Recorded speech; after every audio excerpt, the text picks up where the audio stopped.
Have you ever passed by an old stone building with strange symbols carved into its walls, like the square and compass, and felt something off? Like you were being watched by something ancient, powerful, and hidden in plain sight? Now imagine this. What if I told you that a secretive society older than most governments is still influencing global politics? That presidents, kings, scientists, and even revolutionaries once gathered in candlelit rooms, exchanging handshakes and vows never meant for the public eye? Tonight, we open the door to the world of the Freemasons, and what's inside may change how you see everything. Let's begin. The Freemasons call themselves a brotherhood of builders, guardians of moral philosophy and personal improvement.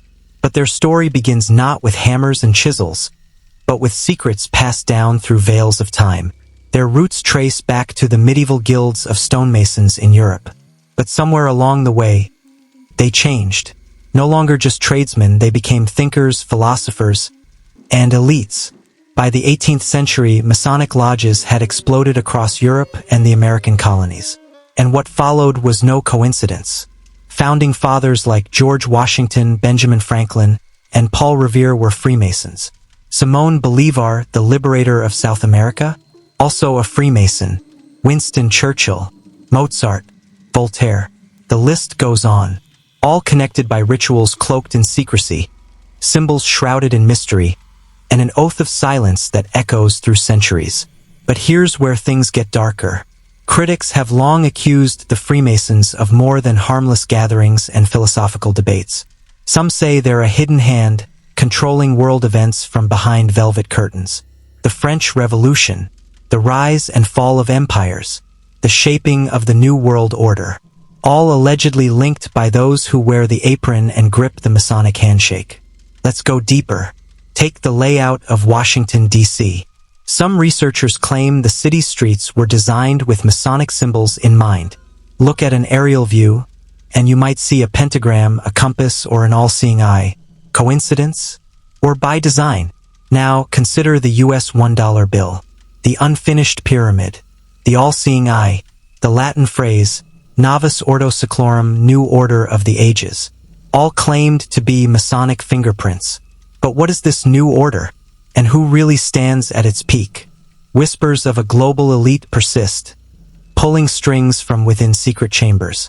Some say the Freemasons are merely one face of a greater hydra, tied to the Illuminati, the Bilderberg Group, the Council on Foreign Relations, each working toward a silent, unified goal. A one-world government, a single currency, a digital society monitored from the shadows. But is there any proof? Well, that's the thing with the Freemasons. Their rituals are closed to outsiders. Their symbols are everywhere, and yet nowhere. And when anyone gets too close to the truth, something strange always seems to happen. In 1826, William Morgan, a former Mason, threatened to publish a book exposing Masonic secrets. Days later, he vanished without a trace. His disappearance sparked nationwide anti-Masonic sentiment, even birthing America's first third political party, the Anti-Masonic Party. But Morgan's body was never found. Dead men tell no tales. And then there's the Vatican. Some conspiracy theorists claim high-ranking clergy were secret Freemasons, that even the papal throne wasn't immune from their influence. Was Pope John Paul I assassinated for attempting to expose them? He was found dead just 33 days into his papacy. No autopsy, no investigation. A sacred number in Freemasonry. Still think it's all coincidence? But not all Masons are shadowy puppet masters. Many are community leaders, veterans, teachers, people who simply seek belonging, tradition, and purpose. They'll tell you Freemasonry is about morality, charity, and truth.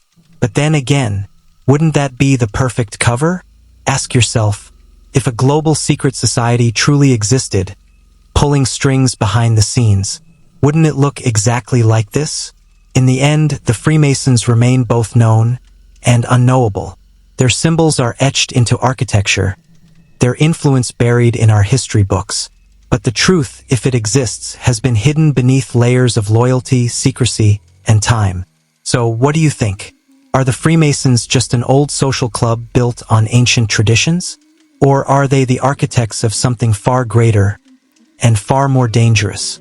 Let me know in the comments below. Because if there's one thing I've learned, the deeper you dig, the darker the truth becomes. And some doors, once opened, can never be closed again.